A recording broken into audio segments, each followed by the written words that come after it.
Vážené spoluobčianky, vážení spoluobčania, uchádzam sa o vašu dôveru ako občiansky kandidát.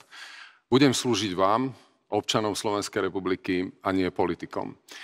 Budem spájať Slovensko. Myslím si, že som to dokázal a vy ste to ocenili už v prvom kole.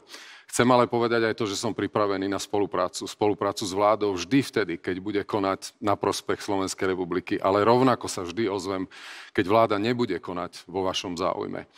Určite rozhodnete, ale teraz vo voľbách o tom najdôležitejšom.